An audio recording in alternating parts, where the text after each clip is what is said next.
Hello everyone, good morning. Today is 20th of March and I welcome you all at the Hindu newspaper analysis discussion. So guys, let's start with the video. In the today's video, we are going to discuss entire analysis of Hindu newspaper along with relevant articles. We will see their background as well as the way forward wherever it is needed we are going to take up. Now, before starting, I would like to tell you that if you want, you can download the notes of this session from our Telegram channel. Link for Telegram channel is given in description box in YouTube. Now, first of all, before starting, let's see overview of entire newspaper so that you can understand that which articles are actually important in today's newspaper. So here we have the Hindu newspaper and the largely we have the political articles here. Fine. So you are not required to go too much in detail. Then Delhi police visits Rahul's house, serves fresh notice. Okay, then guys, further moving on in this particular direction, in regional section again, fine, regional issues, regional developments, okay, etc. have been given. So no need to go too much in this particular direction. Moreover, there are these advertisements which are not important for our examination anyhow. Okay, so moving on guys, in this direction, we directly reach to editorial page, and from editorial page, there will be some relevant articles that will be coming. So first article, slow steps to India-China border tranquility. We'll see this article with respect to exam. Moving forward with the newer concept of UHC, universal healthcare. We'll see this article also with respect to examination, GS paper number 2, health related issues. Now, specter of stagnation. Now guys, this particular article, it is talking about the quarter four's inflation, which was higher than basically we see inflation. Okay, so inflation has been high. At the same time, if we see the growth has been stagnated. So it is being said that there is a fear of a stagflation. Stagflation means when inflation and stagnation in economy come side by side. Okay, so basically here guys, the latest economic data are being studied. They are being compared with the previous economic data, and I have told you this particular thing guys, that you are not required to go much in these particular data that have been filled in this particular article. Why? Because number one, by the time you will write your examination, these particular data will be changed. Okay, so not very much important for the examination as per. Then further moving on, then playing with fire. So this article talks about the recent landfill fire incident that happened in Kerala. Okay, and already on this particular direction we have taken two articles already. Okay, so that is talking on same thing. Don't gobble funk around the words. Okay, so basically guys, this particular article talks about the books, the terminologies, the words that have been mentioned, their meanings, etc. Article is not relevant for your UPSC examination, so I'll not suggest you to go in detail in this particular article. A dump fire that raises a stink. Okay, so the landfill site that is at fire. Now, India's democratic values have eroded significantly. VDEM. So guys, recently you might have seen this particular thing already, that what happened recently, Mr. Rahul Gandhi. Okay, recently Mr. Rahul Gandhi visited UK, and there he had addressed basically in the University of Cambridge. He had given basically he has given a kind of a speech, and in that speech he has said that how democracy is sliding off in India. Since then, a lot of political controversies have emerged on this particular direction. Now, this particular article, what it is doing on, basically it's comparing the VDEM data. Okay, what is VDEM? VDEM stands for Variety of Democracy. VDEM, Variety of Democracy, is a report that is released by the Sweden's University of Gothenburg. Okay, and this particular VDEM report provides that actually since 2014 largely the democratic indicators have sidelined, but often India doesn't accept that particular report because it is said that that report is largely biased and has vested interest. Okay, so that is one thing. But guys, in this particular article, there are the 5 types of democracies that have been talked about. So this is something important that we are going to see for our examination. Okay, moving on. Extend context page, access to facilities and basic IT skills. So guys, the multiple indicator survey has been released, and this basically here what it is talking about, it is talking about that how many households how many percentage of households actually have to go outside their house to fetch water. So around 33% of the households are such where they don't have water availability within their home, they have to go somewhere out. Okay, then piped water, just over 35% person in India had access to piped water. Okay, and basically these things, and then they are being compared, state by state comparison has been given. Okay, then unclean fuel, 33% households in India use firewood. Okay, but still within the states also there is some disparity, some states are using much more. Okay, how many people are in debt now? This particular article, guys, doesn't contains any analytical thing, just plain datas have been given. Okay, moreover every data is also not much important, just 2-3 datas from here you can just note down in your notebook. So any analytical thing has not largely been given in this particular article. Then further moving on in this particular direction, text and context. What is late life depression and how can you navigate it? So the article is talking about that many people when they grow old, they tend to develop some depressions, okay, some existential crisis, and how to deal with that particular depression. You should reach out to your family, you should consult a psychotherapist, find a psychiatrist, they can use medications and that particular kind of thing.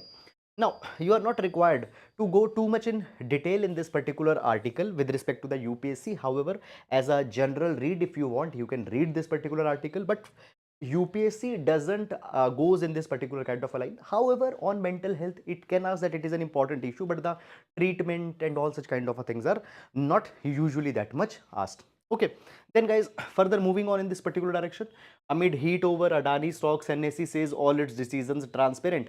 Now, this particular article is largely talking about uh, now amid heat over Adani Stocks, NSE says all its decisions are transparent. So Hindenburg report and aftermath of that thing is being discussed. Nothing important has been given on this page. Japan PM will be visiting India, so we'll see this particular article. Okay, guys, just give me 1 minute.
Okay, so now this particular article, it's talking now further. So Japanese Prime Minister's visit, we'll see here.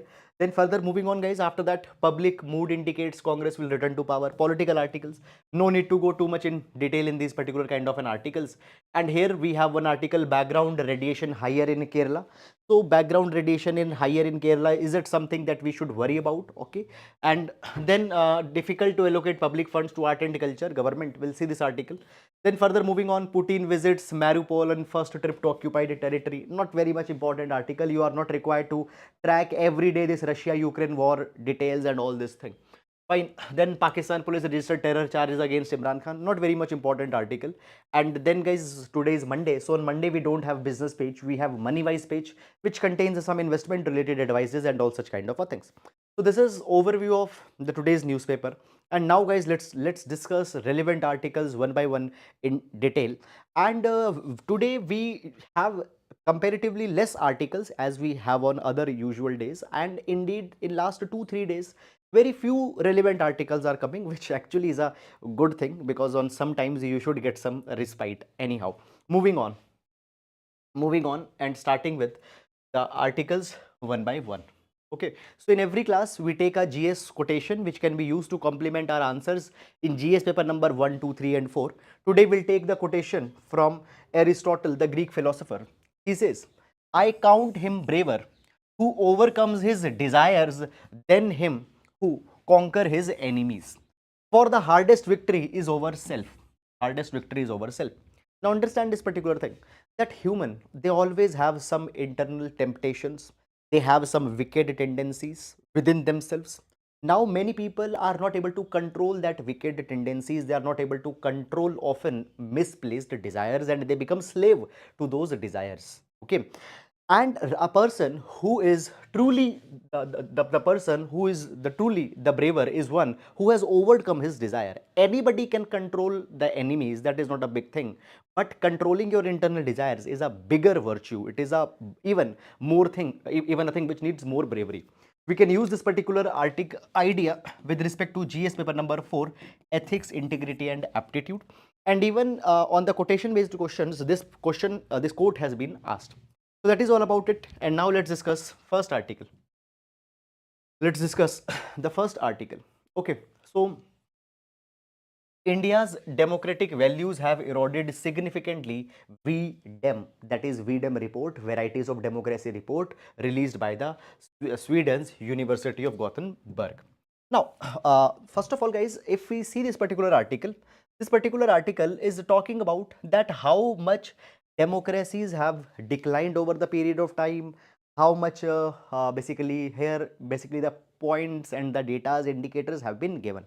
Now you are not required to remember that what was the score of India on press freedom, on the on what was the score of India with respect to the government censorship effort, okay, and all such kind of things. But some important substance has been given in this particular article, that is the types of democracies that we have. And this thing can be used in GS paper number 2. GS paper number 2, answers related to the polity and governance. Now, first of all, guys, with this, just a minute. Okay, so first of all, this particular report provides that there are 5 types of democracies that are there. Now, first type of democracy is a deliberative democracy. Deliberative democracy.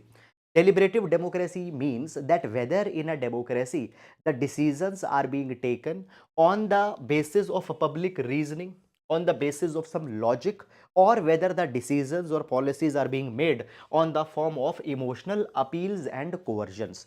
So in a country where the policies are made on the basis of public reasoning, fine, whether it will bring social justice or not, where there this indicator is there, those democracies are deliberative democracy. Now within this VDEM report, there is deliberative democracy indicator. Okay, then there is egalitarian democracy. What is egalitarian democracy? This thinks sees that whether resources in a country are properly distributed amongst the poor and other people or not, whether there is equal access to rights or not. It means that every person, irrespective of religion, irrespective of their caste, should have all basic rights. So rights and liberties, whether they are with everyone or not. And even one more dimension is there, which is not mentioned here, that is access to resources. Okay, then there is electoral democracy. Electoral democracy evaluates, electoral democracy index actually evaluates whether elections are free, fair and transparent or not. Okay, the institutions which are responsible for conducting the elections, they should be independent. So that is electoral democracy index. Then there is liberal democracy index. Now liberal democracy index measures that whether the rights of the weaker sections are protected or not. Okay, minority rights, fine, protection of individual rights, protection of minority rights against the state tyranny, all these particular things are mentioned here.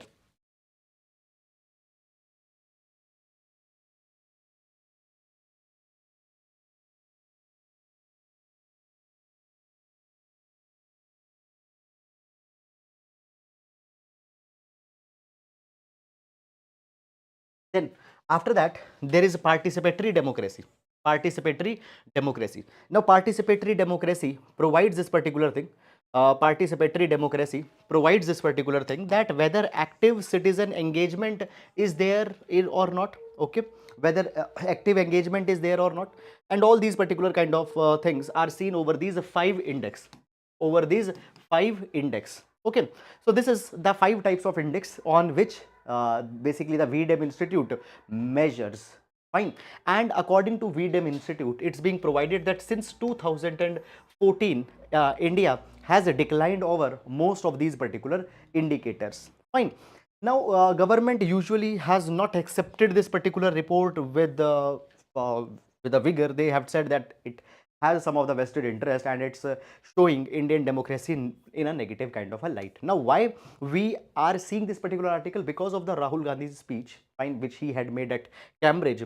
Okay, so whether it is correct or not, so as per VDEM, okay, it is correct, but as per other sources, it is not correct. Okay, but you are not required to go too much in that particular kind of dimension, but use this particular content for exam. Then further moving to next article. Moving forward with a newer concept of UHC, that is the universal health care. Okay. Moving forward with a newer concept of UHC, that is universal health care. Now, this article will see with respect to the GS paper number 2, issues related to health. GS paper number 2, issues related to health. Okay. Now, so basically, first of all, let me tell you the idea of universal health care. Universal health care. Universal health care's idea simply means that every person should have accessibility to healthcare services. Everybody should be given good health, and for that particular thing, medical treatment should not be refused to them.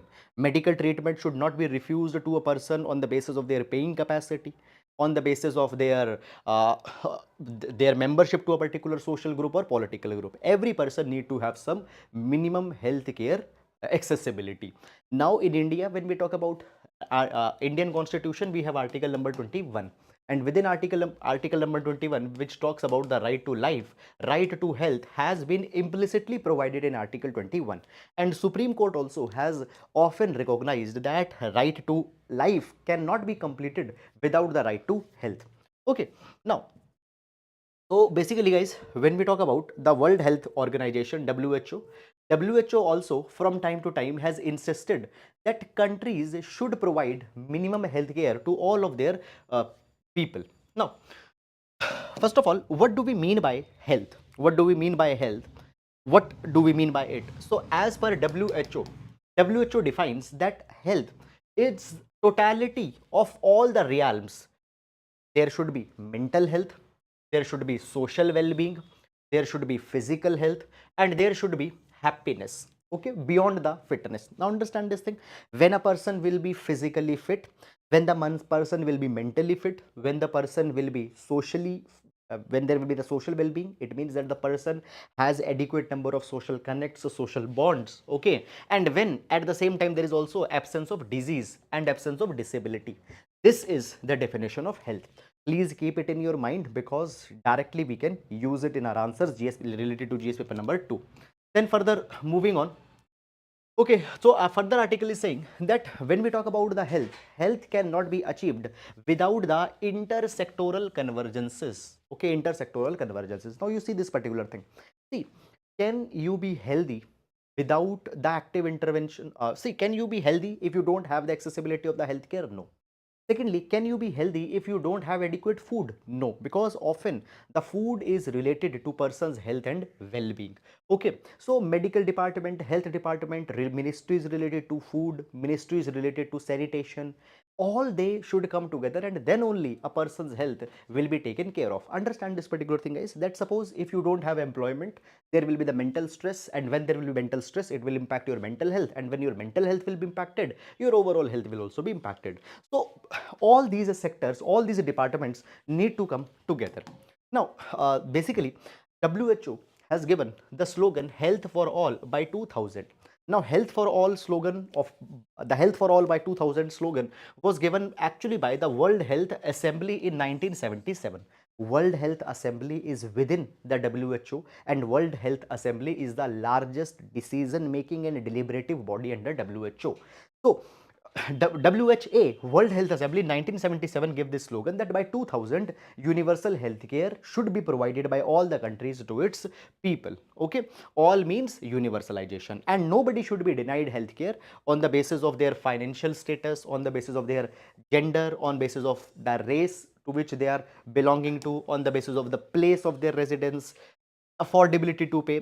Fine, none of the factors should deny the health care to a person.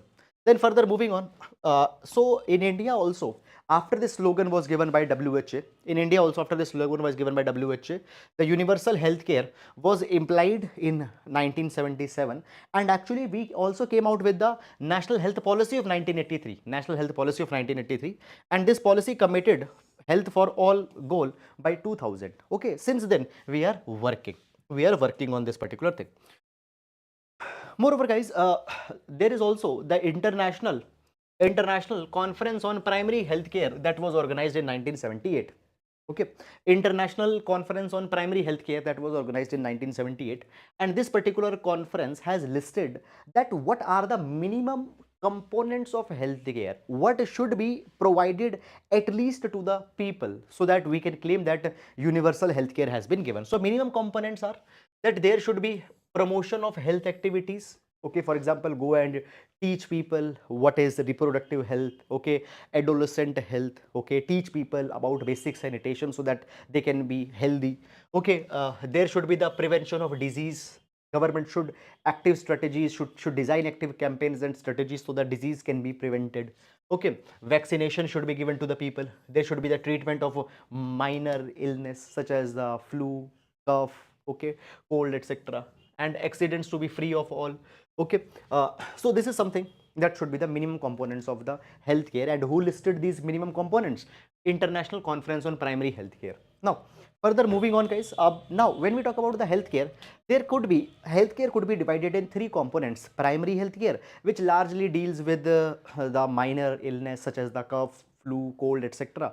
Then there is a secondary and a tertiary healthcare. Secondary and tertiary healthcare, basically it particularly focuses on it focuses on diseases which needs the higher order interventions. For example, neurological diseases, cardiovascular diseases. Fine. So these kind of diseases are to be treated in secondary and tertiary healthcare facilities, which includes the multi-specialty hospitals. Now when we talk about, guys, India has largely focused on primary healthcare sector, where a large number of government dispensaries are there, government primary healthcare hospitals are there, etc.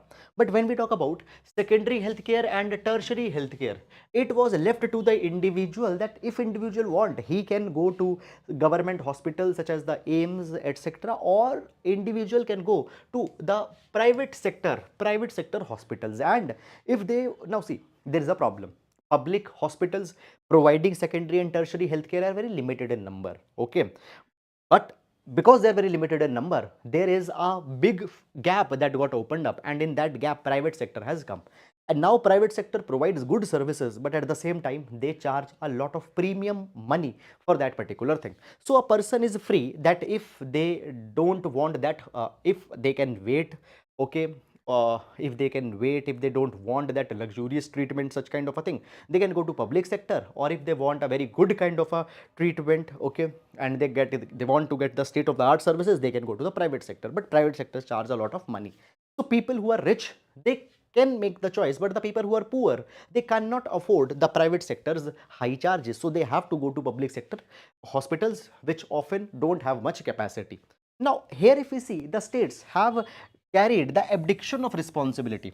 The states here have carried the abdication of responsibility. It means that the state has put all this burden on individual, that you go and you take the healthcare from dominant unregulated profit making private sector. Now understand this thing, that until and unless secondary and tertiary care will be provided, universal healthcare concept will not get fulfilled, it will not get completed. Now you see this particular thing, that if we want to move towards universal healthcare, we need to focus that primary healthcare, secondary healthcare, tertiary healthcare, all are to be provided to the individuals without discrimination. Right now we are just focused on primary healthcare. Now World Health Assembly in 2011 have urged the countries that they should focus on providing timely finance. Adequate finance is to be provided so that out of pocket expenditure, fine, in healthcare can be reduced. Out of pocket expenditure means that the expenditure in healthcare that we often do, for which we did not had disposable money, which we did not had savings. So out of pocket expenditure is very high, and if I give you the data, around 62% is out of pocket expenditure. Okay, the total expenditure that is being done, 62% is out of pocket. People did not had money, they have to take a loan, they have to sell some asset, fine. So government need to provide more finance. Now, understand this particular thing, guys, that further, since the Beijing Health System Research Conference, now the Beijing Health System Research Conference was held in 2012, and here it has provided that the government needs to focus on not universal healthcare but comprehensive universal healthcare. Now, what is this CH, comprehensive universal healthcare? Comprehensive universal healthcare is one which encompasses all the components of healthcare, primary, secondary, and tertiary.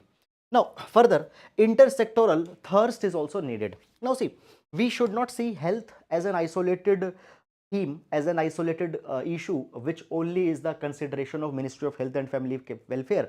But health needs to be seen in a broader context. For example, Poshan Abhiyan, where we aim to provide minimum nutrition, okay, is one which will be assisting in health, because when good food, good nutrition will be given, people will stay healthy. National Food Security Act, again, it will also be contributing to health. Mahatma Gandhi National Rural Employment Guarantee Act. Now see this thing. Under MG Narega, people are being given minimum paid employment, and when they will have some kind of an employment, they will be able to use that particular money on their health. They will be able to use that particular money on proper nutrition and all such kind of things. Fine. So this is something that will be happening. After that, water, sanitation, Sarv Shiksha Abhiyan. Now, water, sanitation, if water and sanitation will be provided to people, many communicable diseases can be avoided. Sarv Shiksha Abhiyan, by education also, people will be able to take good care of themselves. Okay. Fine, this is something that has been provided. Now the article is saying that government needs to ensure that we need to provide fully tax funded healthcare to the people, primary, tertiary and secondary, in government hospitals. But government has not been able to do that thing. And when government is not able to do this thing, government has come out with Pradhan Mantri Jan Arogya Bima Yojana, where 5 lakh rupees health insurance is being provided to every household, and they can go to the private sector also. Now understand this thing, that private sector often what they do, they, when they try to impose, now see, suppose I am a person, I am having a 5 lakh rupees health insurance under Pradhan Mantri Jan Arogya Yojana. Okay, I can take the services even in private sector also. Now, why private sector will give me the services? Because when I take the service, government will pay to that private sector. Now understand this thing, that often private sector try to impose unnecessary surgeries. They try to often impose unnecessary procedures on the people. So point is that private sector cannot fulfill this gap. You need to bring public sector, fully financed primary, secondary, tertiary healthcare needs to be provided by the public sector. This is something that has been provided by this particular article. So guys, I hope that you have understood it. And now moving to the next article. Okay, guys, first of all, please let me know if is the sound clear or not. Yes, guys, is the sound clear?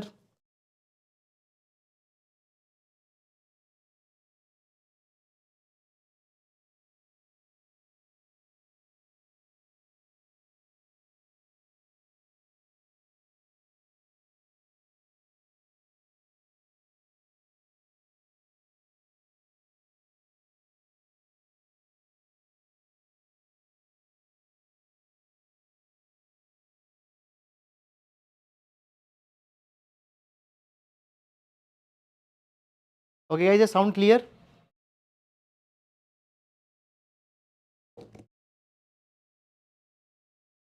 Participatory democracy. Okay.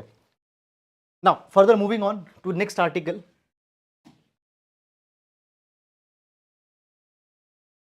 Sir, please repeat primary, secondary, tertiary healthcare. Primary health, see, primary, secondary, tertiary, primary healthcare is for minor kind of illness such as cough, flu, fever, etc. Secondary and tertiary are for, these are the specialty treatment, fine, where higher order interventions are needed. For example, cardiovascular diseases, okay, neurological diseases, okay. Slow steps to India-China border tranquility. Now, this particular article will see with respect to GS paper number 2, India-China relations. Now, understand this particular thing, guys, that whenever we talk about relations between any country, you need to have an idea about the convergences between those two countries and divergences between those two countries, and then finally the way forward, that if divergences are there, how those divergences can be minimized and how cooperation can be increased. So that way forward needs to be there. Now when we talk about India's international relations, within India's neighborhood relation, China happens to be a major and an important nation. And here in India-China relations, we have one very big divergence actually, that is border issue. Border issue. We know this particular thing, that over the past 3 years, particularly post 2020, border confrontations have increased a lot between India and China. Now, how tranquility, how peace, tranquility between India-China border can be established? Now, when we talk about, guys, India and China, so they have approximately 4,000 kilometer disputed border. Okay, 4,000 kilometer disputed border. Now, when we talk about this border, so what has happened over the last 1 year or so, India and China is moving towards a new modus vivendi. Modus vivendi. Modus vivendi means a new normal. A new normal. Okay, a new mode of living, a new way of life. Okay, now understand this particular thing, that guys, earlier we, for example, this is India, this is China. Okay, now there are certain patrolling points, there are certain territories on India-China border which was, let's say, disputed, overlapping claims were there. Now India used to patrol at these region, China also used to patrol at these regions. Okay, and from time to time they also have tried to resolve that, okay, how this particular pocket, how this particular dispute is needed to be resolved. But from last 1.5 years, some things have changed and a new way of life, a new normal has emerged in this particular thing. We'll see this. Okay, now understand this particular thing, that first of all, in this since 2022, there are some positive things that have emerged between India-China border dispute. That is, high level meetings have happened, and because of that particular thing, some of the conflicting points have also been resolved. Now understand this particular thing. Recently, because of the negotiations and discussions, the armies from both the two, because of the discussions from the two sides, the armed forces, they have disengaged from 4 points, out of the 6 points. That is, they have disengaged from Galwan, Pangong So, Gogra Post, fine, and near the Jianan Pass. So from 4 posts they have disengaged, but still there are the two areas which have not got settled. That is Depsang Bulge and the Charding Ninglung Junction, fine, around in the Damchok area. Okay, so 1,000 square kilometers of territory is still disputed. We have not been able to disengage from them, but 4 territories we have been able to disengage. This is good thing. Now, basically, what has happened over the past few years, we have discussed that how these border disputes can be resolved. But out of the multiple solutions and proposals that have been given, only one has been successfully implemented. That is converting other parts of the LAC into no patrol zones. Now see this particular thing. What has happened? Suppose this is India, this is China, and let's say this is a disputed territory between India and China. Earlier, India used to patrol here, China used to patrol here, and often when the two armies or the two armed forces were patrolling, there were confrontations that used to happen. And as the confrontations used to happen, often there were the problems. So now the proposal is that convert it to a no patrol zone. Neither India will go there, nor China will be going there, and because of that particular thing, confrontations will be reduced. Okay, so no patrol zones could be confined to the places where the two sides have overlapping claims. Till 2020, what used to happen? Both sides used to patrol it, and when they used to come face to face, they will display banners and will ask other side to go back, but often it will lead to confrontation. So converting the disputed areas as no patrol zone and simultaneously having discussions, simultaneously carrying a dialogue, can be a way to resolve this India-China issue. So this is all about this article, guys, and nothing more has been given. Now moving to the next article. Japanese PM Kishida to visit India today, G7, G20, Indo-Pacific ties on agenda. So guys, we'll see this particular article with respect to, again, GS paper number 2, international relations, India-Japan relation. Okay, now, so basically guys, today the Japanese Prime Minister will be visiting India, and this article is talking about the probable things on which Indian Prime Minister and Japanese Prime Minister will be talking about. So basically, first of all, understand that why Japanese Prime Minister is visiting India now. See, first of all, there are the bilateral visits between India and Japan that happens, and these bilateral visits are going on since 2006. But now this is not a bilateral visit. This visit is to synchronize the plan between G7 and G20. Now, understand, for 2023, India is chairing the G20 and Japan will chair the G7. Now, we have the, now see, within the G20, G7 members are already included. So, the G7 members are within the G20 also. So, the participating countries, they have to attempt their meets, their summits in India, and they have to attempt that it into the Japan also. Now, what common themes are to be discussed? How the G7 and G20 summits needed to be carried seamlessly side by side. For that particular things, the Prime Minister will be visiting India. Okay, so see this thing, that G7 summit will be held in Hiroshima in May, and G20 summit will be held in Delhi in the month of September. So for these two developments, how the synchronization can be carried, that is the major agenda. Moreover, as Japanese Prime Minister is coming to India, he will be discussing on some other things also, that is converging priorities on critical global issues. Now, what are the critical global issues on which the common things will be discussed? For example, food and health security. Now, after the Russia-Ukraine war got started, now the Ukraine was called as the breadbasket of Europe. Okay, but because of that Ukraine war, now the trade has been suspended. So food insecurity is there. Then the health security is a big challenge in the aftermath of the COVID-19 pandemic. Then energy transitions. We are moving from carbon-based energy systems to renewable energy. So this energy transitions. Then there is also the economic security, because right now the world is a type of going towards a recession. Fine. So economic security. Fine. Impact of Ukraine war, COVID-19 pandemic, all these things will be discussed as a part of an agenda. Now, understand this particular thing. Basically, Japanese Prime Minister particularly also wants to discuss that how more convergence, how more relations can be fostered between G7 and Global South.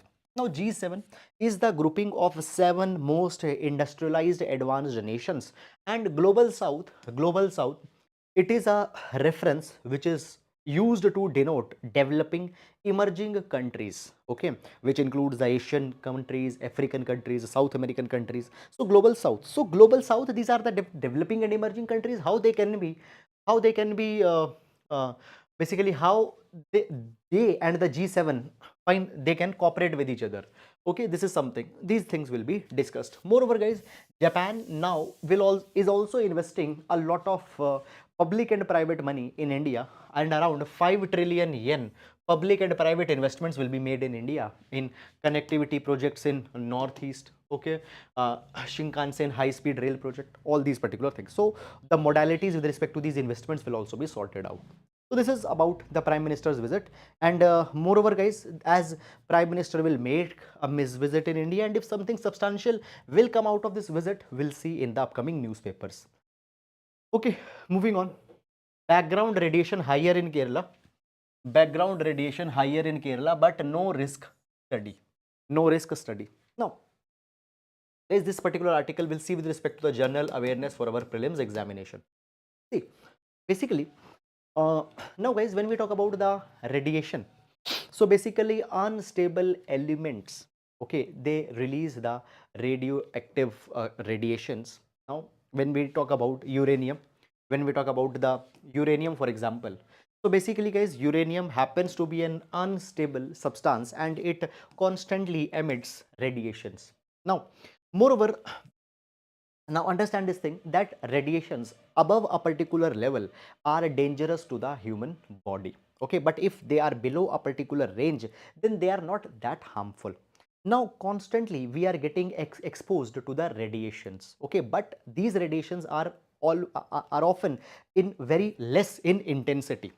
Now see this particular thing, that when we talk about the radiation, radiation results from disintegration of nucleus of any unstable element.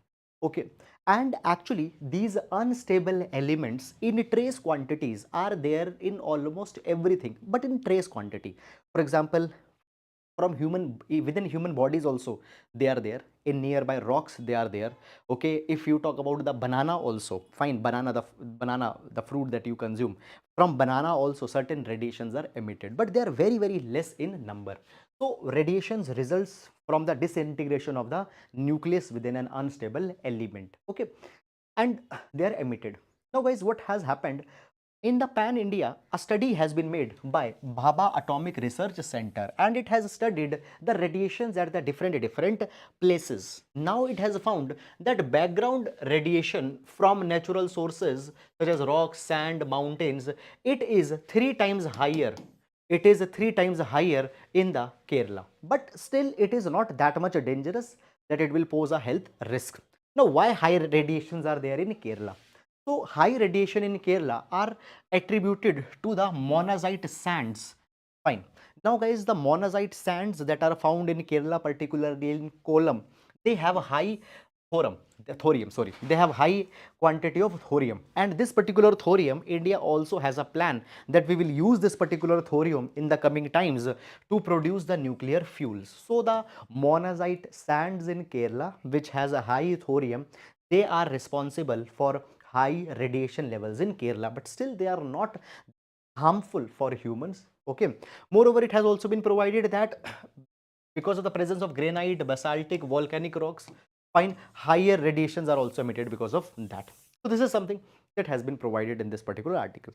I will not suggest you to go too much in detail in this particular thing, but just remember the reason. Now moving to next article. Difficult to allocate public fund to art and culture, government. We'll see this particular article with respect to GS paper number 2, art and culture and the conservation of monuments, heritage of India. Now, basically, guys, when we talk about the art, culture, monuments, ancient heritage of a country, it's an important contributor to the soft power of that particular nation. Soft power is the power that attracts other people, other countries towards the host country. And Ayurveda, yoga, okay, and ancient traditions, including the art and culture, are the constituents of soft power of India. But always it has been provided that the budget that is allocated for the conservation of art and culture, it has been very much less. For example, if we see, then the union budget of 23-24 has allocated just around 3400 crore rupees under revenue, and 240 so around 3400 crore and 285 crore rupees have been allocated, which is very much less. And when we compare this particular budget, to the Ministry of Culture, it has been very much less.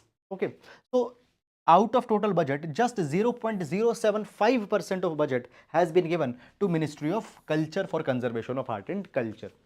Now, why so much less money has been given? So on this particular thing, basically the government has replied this thing, that India is a country where we have so many of priorities, we have so many of the exigencies, but we have very less of money, we have very less of revenue. So it has been said that when we talk about today, India needs to invest a lot in elementary rural infrastructure, health, education, transportation.